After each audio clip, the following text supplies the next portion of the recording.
At Upper Meherabad, while Baba was away, the women carried on with their usual routine, cooking and other household chores in the morning, and sewing in the afternoon. When Baba had come to say goodbye, he had not left any specific instructions this time, but instead told them to craft whatever they liked. Mara had the idea to make something out of Baba's fingernails. Boy, where did she get such an idea? Over the years, Mira had conscientiously collected and preserved any loose hairs she found while brushing Baba's hair. In addition, after clipping Baba's fingernails, she collected the thicker ones, those that had grown the longest. Now she soaked the nails in warm water to soften them. Using a needle, she carefully poked a tiny hole for the thread and mounted the fingernails on some material. The other women used strands of Baba's hair to string tiny pearls brought from Nasik. And out of these and the fingernails, they made hair clips and brooches. When Baba arrived on 24 November, they showed him what they had made, and he was happy to see how they had occupied themselves while he was away. He told them more about the Western women coming in a few weeks, and they decided the brooches and clips would make ideal gifts. In Toka, the women had hung a swing for Krishna's birthday and swung Baba in it with humorous results. But at Meherabad, during one of Baba's foreign journeys, Mera made a miniature moving cradle and placed a tiny photo of Baba in it. When Baba saw it, he was amused by the novel idea and gently swung it. Sidebar says, Mera collected the yellow and green feathers shed by their canaries and used them to decorate a coronet for Baba.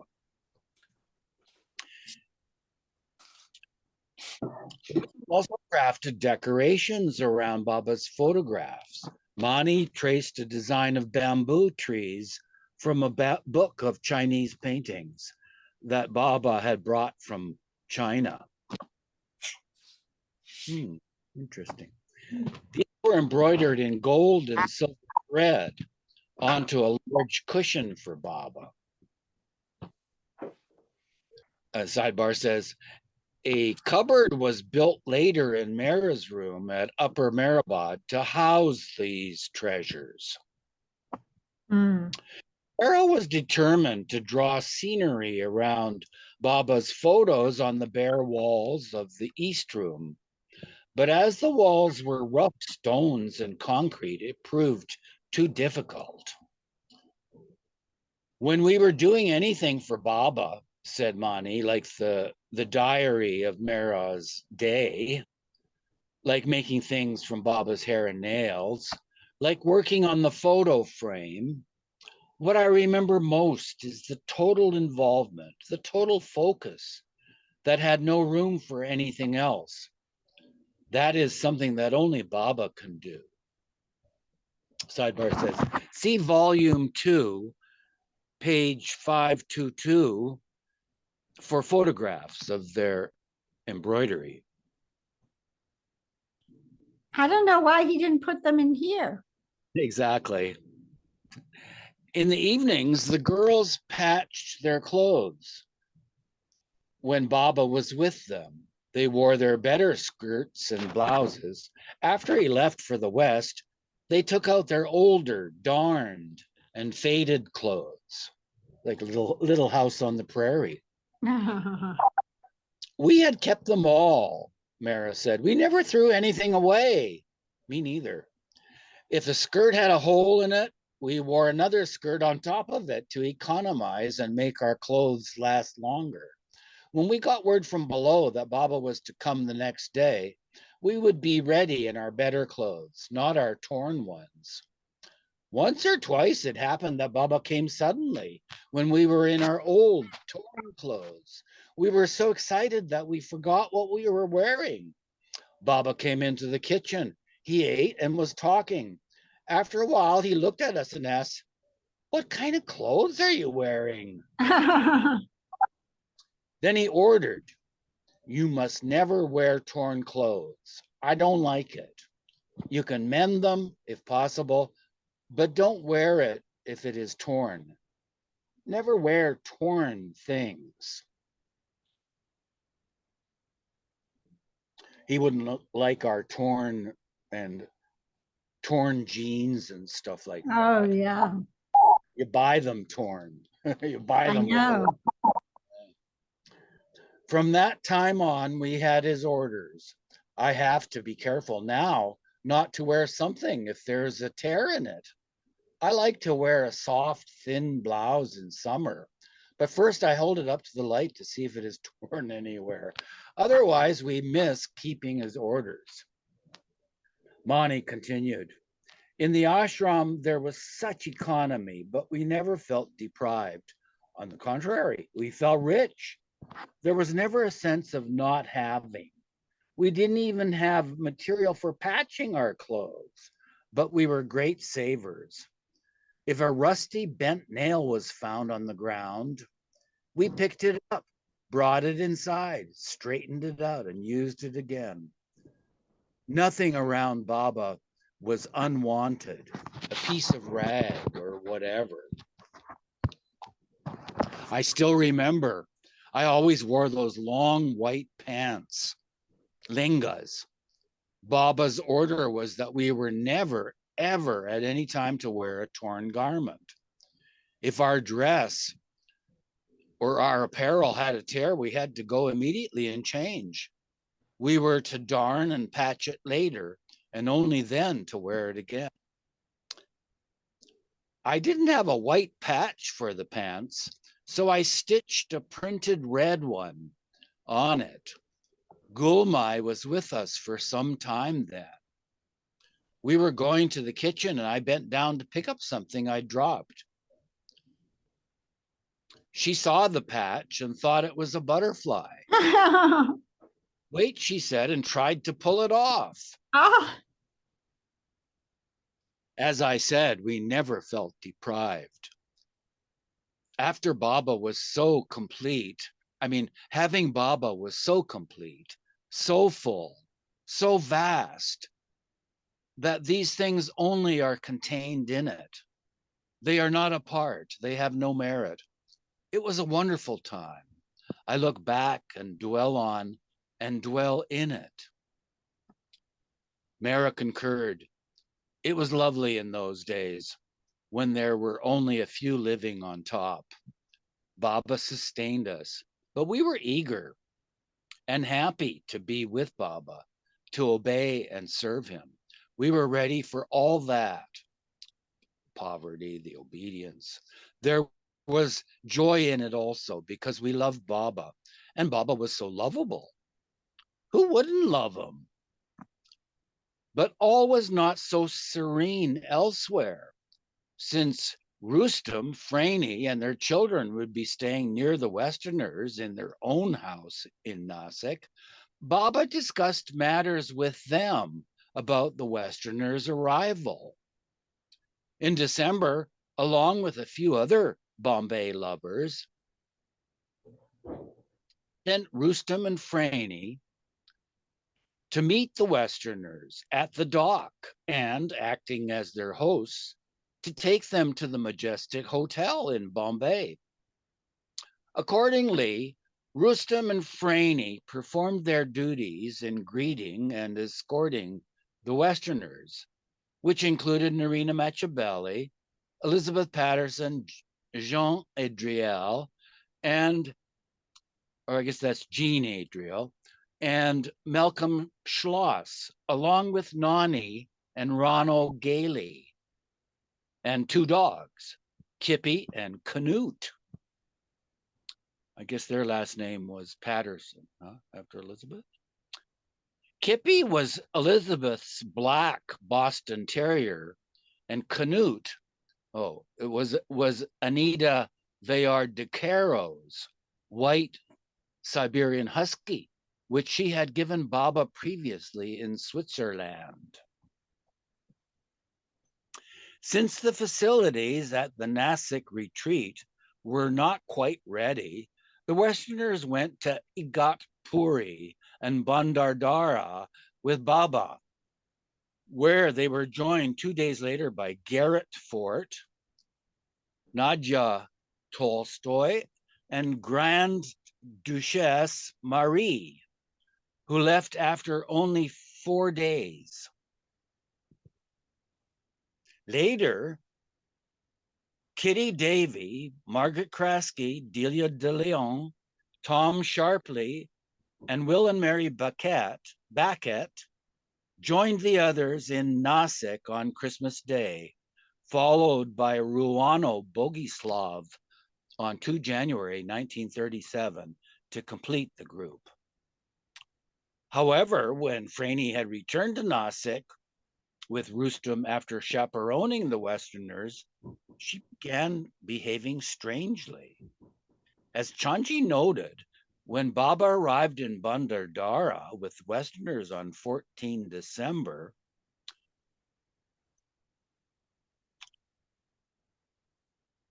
so this is Chanji saying this. Baba arrived this afternoon at about 3, tired and sad. It appeared from what he said that Maya was busy creating opposition in his work, creating troubles at Meherabad, with Daulat Mai not getting along with others. And at Nasik with Franey being again in a frantic mood, going without food or anything, lying on the bed uttering, Baba. Baba had to rush to Meherabad, receiving Vishnu's wire the other day, and then started again for Nasik this morning, having received a wire from Rustum about Franey, whom he saw at Nasik and left at about noon. With 3 ashrams to look after, one with the mad and musts in Rahuri, another with Westerners in Nasik, and the third with the women on Meherabad Hill, Baba seemed to have set up for himself a 3-ring circus with plenty of other sideshows besides. Oh, and says miniature Krishna swing. Oh, it's got Baba laying in it. I guess a little doll or something. Here's these brooches made by Mara for Irene Billow, using Baba's nails and hair. The horse brooch was made for Irene because, like Mara, Irene was an avid horsewoman. Can you move that down so I can see the horse brooch? Oh, great. Mostly Baba's hair, huh? The horse itself. And nails too. Mm-hmm.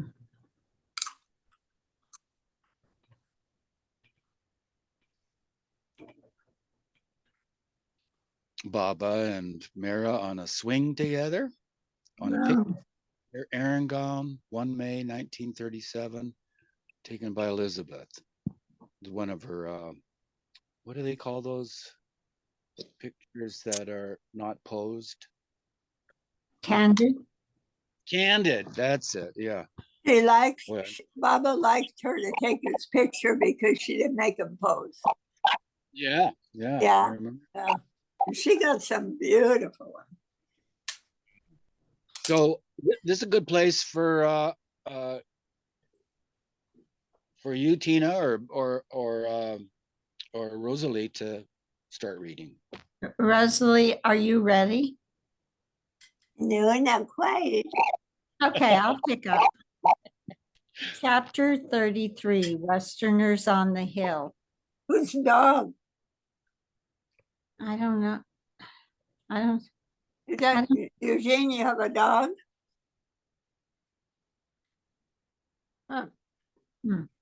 I do, but they haven't said anything. In contrast to the austere life on Meherabad Hill, oh God, that the Eastern women Mandali lived. Do you hear that? Yeah, unfortunately. I'll listen to you until Miss Dunphy is ready. In Okay. contrast to the austere life on Meherabad Hill that the Eastern women Mandali lived, Meher Baba had arranged for the Westerners in Nasik to stay in specially constructed, comfortable quarters that included amenities such as electricity and Western-style bathrooms. On 5 January 1937, the Western women were taken as a group to Upper Meherabad, where they met Mehera, Mani, Khorshid, Naja, Sunamasi, Walu, Gulmai, and Kaku. They also met Shireen Mai, who was staying in the family quarters, along with Dalit Mai and Franey Masi, who were both living there. Half of the Western group, Norina, Elizabeth, Kitty, Delia, and Margaret, had met Mehera and the other Eastern women briefly, 3.5 years earlier. For the others, this was their first meeting, and Jean Adriel later recorded her impressions of the quote unquote little nuns on the hill. And the sidebar says it's from Jean Adriel's book Avatar, John F. Kennedy University Press, Berkeley, 1961. Okay. This meeting of the Western women with our Eastern sisters in Baba was a memorable experience. As we embraced each other, we felt how the love of our beloved master united us and enabled us to transcend any barriers of language or background. Certainly, more opposite types could scarcely have been brought together. In the Western group, practically all were women who had traveled extensively and seen much of what is popularly termed, quote unquote, life. Contrasted with us were these sheltered, saintly women, Baba's little nuns, who up to the time of our coming to India had traveled no further than one ashram to another. None of them was burdened with our active Western minds and intellectual curiosity. That's a good sentence. None of them was burdened with our active Western minds and intellectual curiosity. I felt we had much to learn from them. Good for her. Yeah. Who's this again? This is Jean Adriel. Oh. I felt we had much to learn from them, but it was difficult to see what our contribution to them might be. These women seemed to need nothing which we had to offer. Their house on the hill, in which they lived their quiet, gentle lives, was surrounded by a wall 12 feet high. This enclosed a compound of about 40 feet square, upon which two houses faced. The larger one consisted at that time of a single east room, about 30 feet by 20. Ooh, that's a nice size.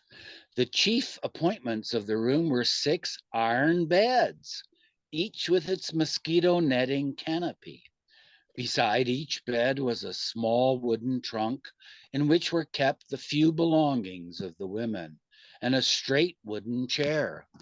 There were no ornaments, no gadgets, no books. The most austere convent would be luxurious by comparison.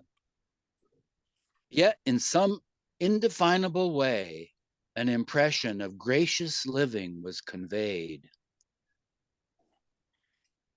In spite of the ascetic background, one felt nothing of the spirit of asceticism. Nice. How could there be with the warmth of Baba's radiant spirit blessing and adorning this house? Though on the surface their lives were acutely circumscribed, monotonous and meager, their faces bore the unmistakable imprint of a happier, more contented life than we Westerners, with our so-called full, colorful lives, had ever known. That's the end of Jean's comment. Baba began visiting Meherabad early in the morning, every Wednesday and Friday.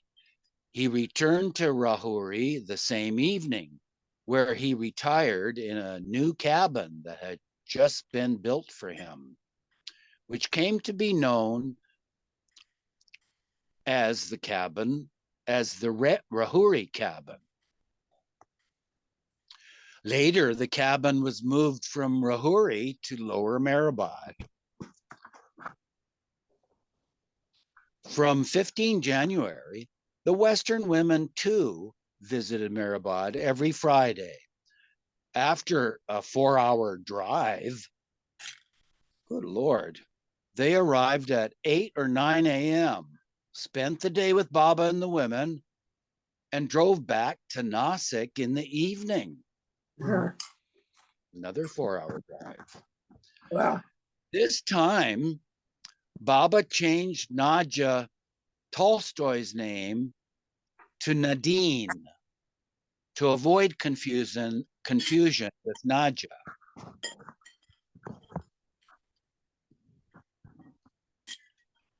His cousin. He also warned the Westerners never to mention a man's name in front of Mehera. The situation was awkward for the women of both groups, as shown by this incident Margaret related. Here we were, all sitting around, anxious to tell them about the West, and they were waiting to tell us about the East. Not to mention a man's name was probably easier for them, as they had more practice. A social conversation, which is what Baba wanted, a social life to open between us. But there we were saying, yeah, the dust was very bad when we came over from Nasik this morning. Right into the car. We were stuck for conversation until this thing happened with Norina. We had to keep our minds on what we were saying at all times. Poor Norina was socially minded. She couldn't bear sitting around with nothing happening, nothing between us, except that Baba was there. She started talking about something that had happened at Nasik, and then it happened. Quote, and then Tom sharply said, end quote. Have you ever heard silence? Have you ever heard horror? We were all dumbstruck. Of course, Mehera looked horrified. Baba comforted her, put her head on his shoulder that it was all right, and then turned and was sweet to Narina. Her face just dropped to the floor. He was sweet to Narina. Sweet. Narina never lost her social Sweet poise. to Narina. He was But- sweet. Baba Oh, was- yeah, yeah. Was But her very. face- Afterwards, Baba told me, I told them all, the Easterners, that you were amusing and would be great fun. And you haven't said a word yet. I looked at him firmly and he laughed. He knew why. You can't be yourself. Need a scroll, teen. You can't be yourself if you've got such a strict inhibition against a man's name. That injunction gradually went. In time, we could talk to Mehera about other things. Mani related another incident. When the Westerners came over to visit from Nasik, they knew that no man's name was to be mentioned. Delia was talking to Mehera.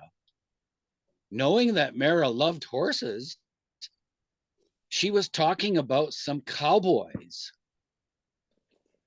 The moment she said cowboys, she said, oh dear.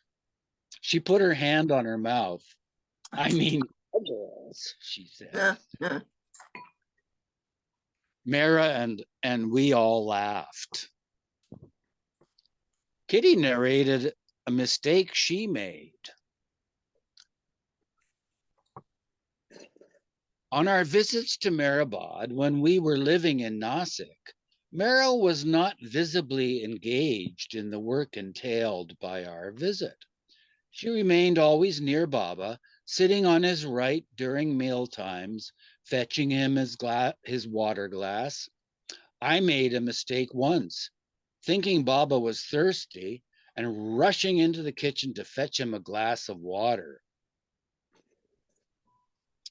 Baba took the water from me, but afterwards, someone told me that that was Mehera's prerogative.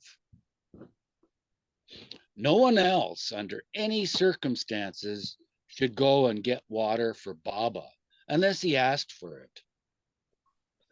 To bring him his food, to serve it to him, and to be with him were Mehera's prerogatives.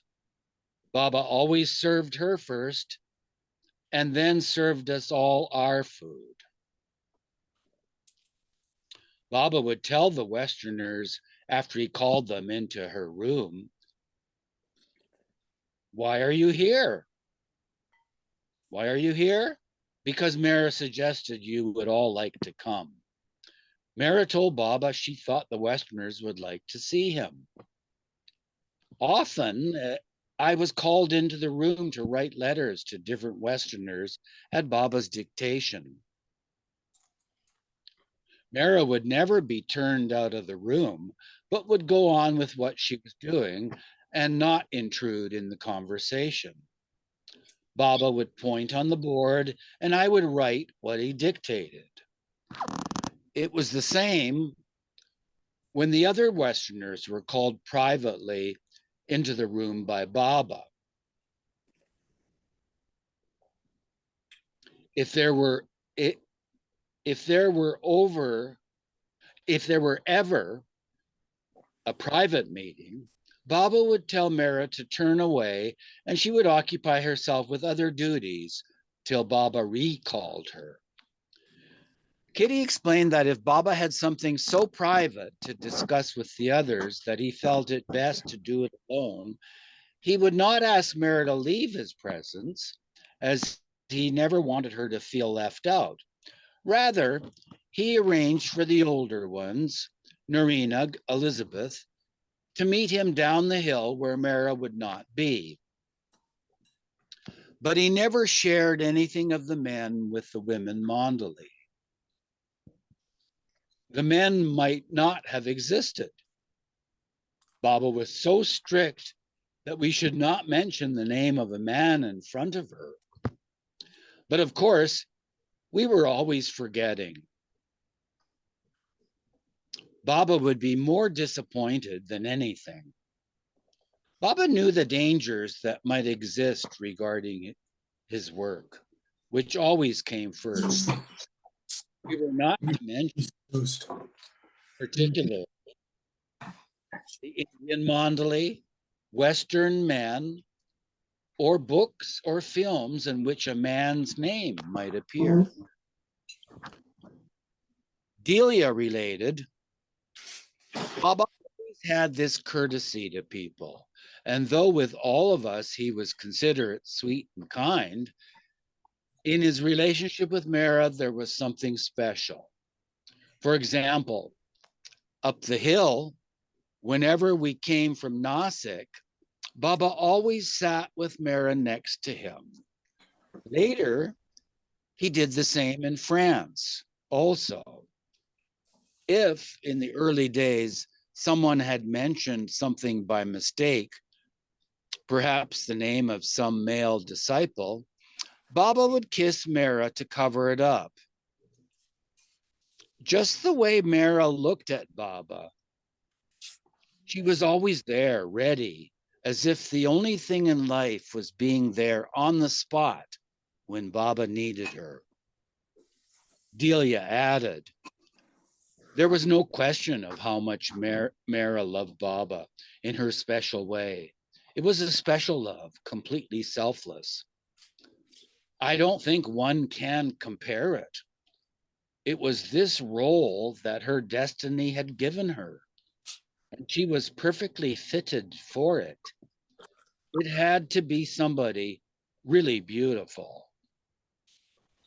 Some of the Westerners admitted that at first they had been jealous of Mehera. Elizabeth, on the other hand, simply could not understand how anyone in the ashram could be jealous of Mehera's role. I don't know of anyone ever in the whole world who could have done what Mehera did. Baba gave her the direct order to be cheerful at all times. No matter what, that smile, that cheerfulness was there. Who among us could have done such a thing as that? Her every thought, her every action, her whole life was all Baba. She never had a thought for herself. It was always everything for Baba. In the sidebar, Virginia Rudd reiterated this.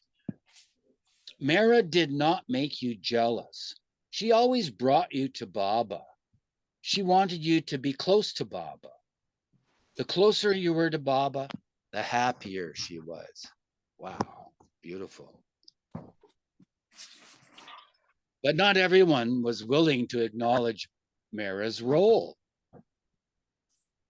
Jean Adriel was terribly ambitious spiritually, like Narina. I think Westerners in general, you could say, are terribly ambitious spiritually.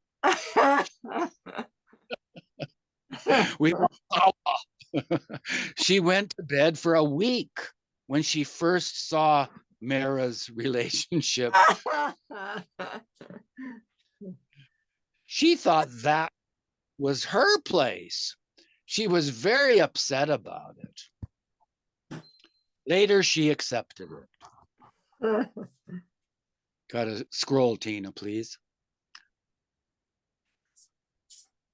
And wrote about Mehera in her book, Avatar. Kitty agreed. One reason Jean left, drifted away from Baba, was that she wanted to be in the position that Mehera was. Yeah. Although Mehera was Baba's personal attendant at Upper Meherabad in Nasik, he allowed Margaret and Delia to have that honor. while the others recounted their dreams for him. We combed Baba's hair every day in Nasik, Margaret reminisced. It was a wonderful job. And Baba also created a situation that may have shown the Westerners that Mehera too could make mistakes. Baba had his mustache trimmed every few weeks. Once, even though the Westerners had come and were waiting outside, he wanted Mehera to do it then. Baba was on the bed, so Mehera had to lean over to trim it. As she was not standing in the best position, one side of his mustache became shorter than the other. Baba looked in the hand mirror and remarked, "This side is a bit long." Mani was seated nearby at her writing table. Baba asked her how it looked. "Baba, one side is slightly longer," she opined. Baba told Mehera to trim it. But when she did, it became shorter than the other side. "Now this side is too long," Mani observed. "No," Baba said, "better leave it as it is." That time, Baba had one side longer, Mehera recalled, but he took it in good humor, smiled, and didn't mind. Mehera was always scrupulous in her duties. "I kept a fine silk scarf, which I would tie around Baba's neck to catch the mustache hairs, so they shouldn't fall on the ground everywhere. I always trimmed his mustache in my bedroom or under the tin shed. The table in the kitchen was too high. In the ashram, when anyone did make a mistake, Baba always forgave them. Our only desire when we came to stay with Baba," said Mani, "was just to be with him. When we made a mistake, Baba's forgiveness was an experience. It made you feel that it was worth all you had to go through. His forgiveness was like an ocean. Baba's gesture of forgiveness was oceanic. That is the only word to describe it. When he would say, 'I forgive,' it would come and wash over, wipe out everything. Not a trace was left of previous anger. It was like a wave on the beach. Afterwards, the beach is smoothed, clean, and spotless. His forgiveness felt like a wave. When he gave it, that special gesture from his heart, it was wave-like." And then there's an asterisk here referring back to Jean Adriel. I'm recalling. While Jean does describe the life of the Eastern women Mandali in the book Avatar, Mehera is not mentioned by name. What a bitch. It's the name for you, Jean. A beautiful young woman who occupies a special degree of eminence in Baba's circle is how Jean described her. Charles Purdom, in contrast, makes no mention of the women Mandali in his biography of Meher Baba, the Perfect Master, published in 1937, 10 years before Avatar. And even in 1964, when Purdom's book was republished as The God Man, only a few indirect references to Mehera are made. Her unique role in Meher Baba's circle is never mentioned, which is indicative of the guarded nature of Mehera's presence during Meher Baba's lifetime and the extra care taken by those writing about him to ensure that his work would not be butter or jam or Butter and jam. We need to scroll, Tina. Go ahead. Go ahead, Rosalie, if you're ready. Yeah, I can read. Mehera felt the same way when she joined the ashram later. It felt so good when Baba forgave you with such completeness. It gave you a feeling of true cleanliness within. Well, that was Meru. Oh, it was Meru. Okay, that's Meru. Mani concluded, it was no joke living with Baba, staying with Baba, but you didn't want to do anything else. There was always so much humor. It carried one through. There was never fear with Baba. Because you loved Baba, you wanted to please him. Always this egged you on to try more. One Westerner whose company the Easterners especially enjoyed was Ruano, who had a dramatic personality, having been a singer and actress. That's Ruano Bogoslav. Baba, Ruano would say, whenever I see you, I feel as if I am soaring. Wings are sprouting from my back. Just look. Then Rowana would flap her imaginary wings. I feel like an eagle, she declared once, and Baba began calling her my eagle. She could make a noise like an eagle too. The sidebar says Ruano had once been married to Ricardo Martin, a tenor of New York's Metropolitan Opera Company, and a close friend of the famous, I can't see, need to scroll a little,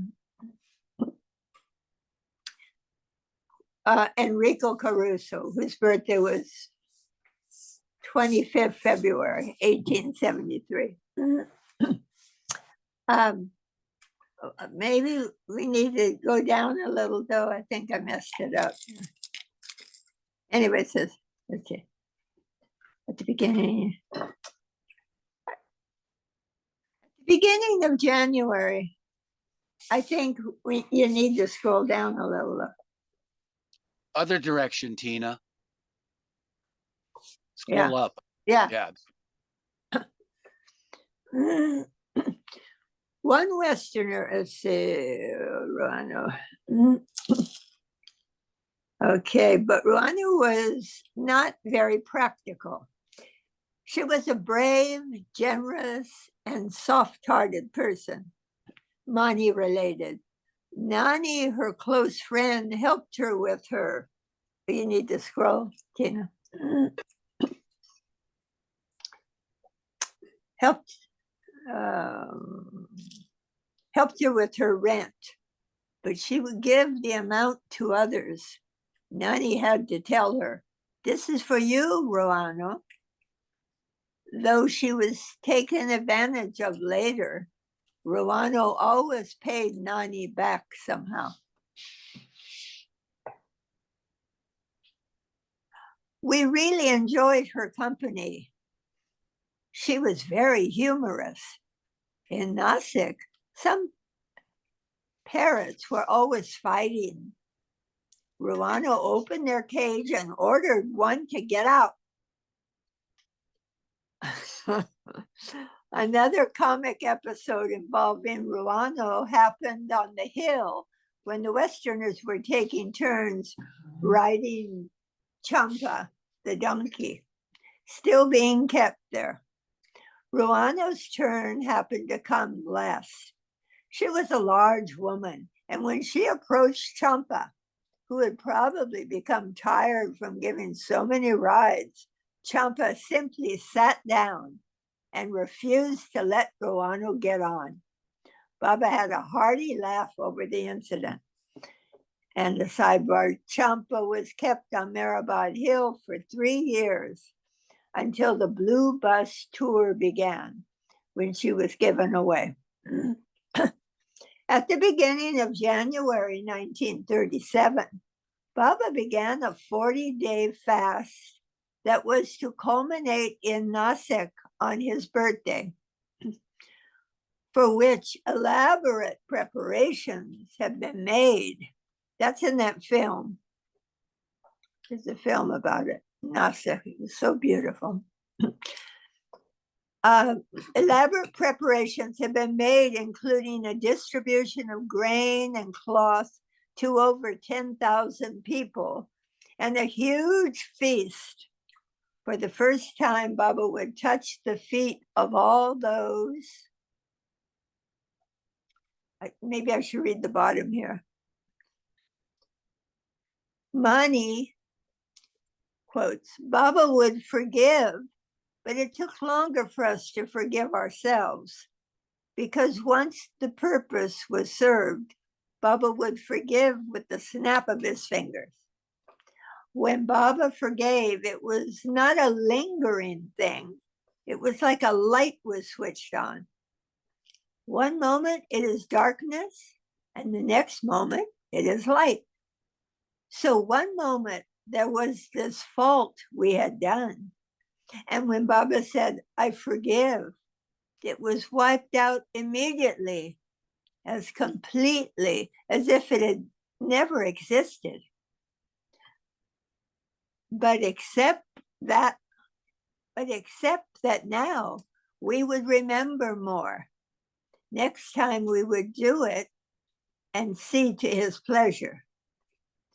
And that was such a reward. That pleasure of seeing Baba being pleased after once we had said or done something that had displeased. The depth of that sadness and the height of that pleasure, it was a self-reward. We had never anything to want beyond. It was complete, so complete. So it goes, for the first time, Baba would touch the feet of all those, we need a new page, to whom prasad was given. According to Mehera, the idea for such an event had been in her mind even before Baba had proposed it, which made her realize that Baba knew her thoughts.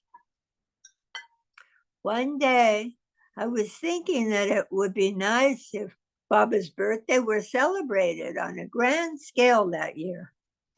Before mentioning anything to Baba, he himself suggested that the birthday celebration be done in a big way, without my saying anything. He knew what I was thinking and suggested it.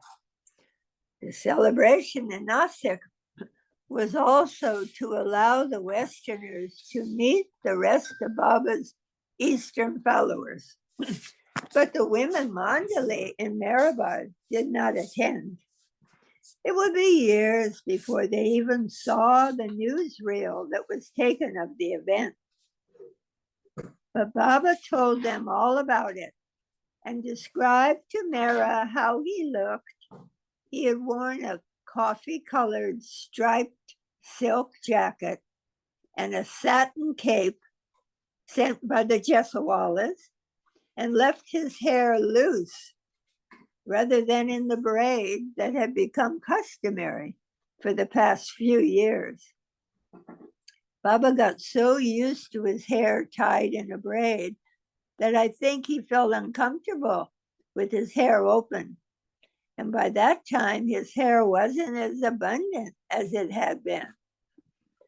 On a previous birthday, 10 years before, in 1927, Shireen Mai had confided to Baba that since she was his mother, her wishes should also be respected. And there was nothing Shireen Mai could say to this. And Baba's reply made her weep. Oh, I'm going to read that. Baba countered that for him to marry would be like marrying a two-dimensional actress on a movie screen. Oh, I see, I've skipped something. Wow. Okay. On her previous birthday, 10 years before, Shireen Mai had confided to Baba that since she was his mother, her wishes should also be respected. And there was only one thing left for her to want in this world, for him to get married. Baba countered that for him to marry would be like marrying a two-dimensional actress on a movie screen, since he saw the whole world as an illusion. There was nothing Shireen Mai could say to this, and Baba's reply made her weep. The sidebar says, Baba's father, Shariarji, recognized his son's elevated position early on and would address letters to his son as Yezdan, God, Meher Baba. So Mani was especially pleased when she learned that Shireen Mai had washed Baba's feet with milk and honey on his birthday in 1937. After years of Shireen Mai's seeming resistance to recognizing her son as the avatar of the age, this was to Mani an act of public acknowledgement of Baba's position. Baba had worn a crown on his birthday that Mehera and the other women had made in Nasik. Because the women Mandali had not gone to the celebration, Baba wore it again at Meherabad just for them. He wore a different crown another day. The Eastern women were seated before him on the hill when Mehera suggested that since the Westerners had seen the photograph of Baba dressed as Krishna taken during the Prem Ashram days, they might like to see him dressed as Krishna in person. Baba agreed to take part on the Westerners' next visit. The women dug through their trunks for anything decorative they could use, and even sent for a special ceremonial orange silk dhoti with a red and gold border and wrapped it around Baba. When the Westerners came, Baba removed his sadra and Mehera placed several necklaces with pendants around his neck made of gold beads. One of the crowns she had made was placed on his head. All of the women, including the Westerners, the scroll please, dressed in saris, with Baba seated in the middle. They performed two traditional Indian dances,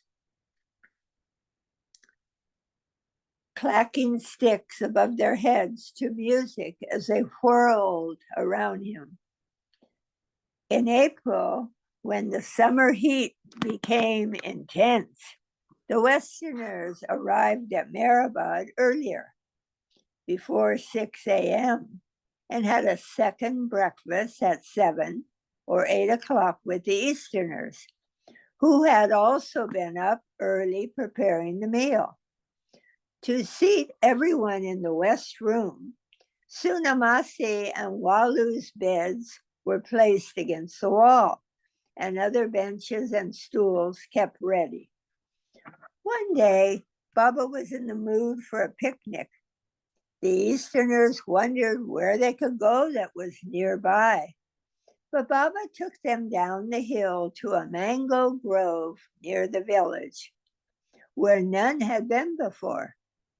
They tied a hammock for Baba between two trees, and Elizabeth snapped a photo of Mehera standing next to Baba. They ate, rested, and returned up the hill. And sidebar, the photograph is featured on the cover of this book. It's also in the guest house Mehera Spiritual Center in South Carolina. Baba once showed Mehera a photograph of himself taken in Nashik, standing under a tree. "How lovely," she remarked. "I love this photo of you under the tree." So when Baba went for a picnic with the Westerners to Trimbach outside Nashik, he had a photo of himself taken sitting in a tree. When he showed it to Mehera, he asked her, "How do you like this one?" She adored it. On another occasion in 1937, Baba took the Easterner and Western women for a walk outside the compound on Mehrabad Hill. As they were walking, Baba dictated on the board, "One day, there will be airplanes large enough to hold 300 to 400 people. My lovers will travel to India on such planes for my darshan." Wow. Baba swept his hands in front of him and continued, "Many Americans will come and stay here. They will take over this place. Large colonies will be established." Putting his thumb and forefinger close together, he added, "Even that much space will not be left." One particular Westerner that Baba stated would, quotes, "come to him," end quotes, was the Prince of Wales, Edward VIII. Throughout her life, Mehera, a child of the Raj, whoops, my screen went blank.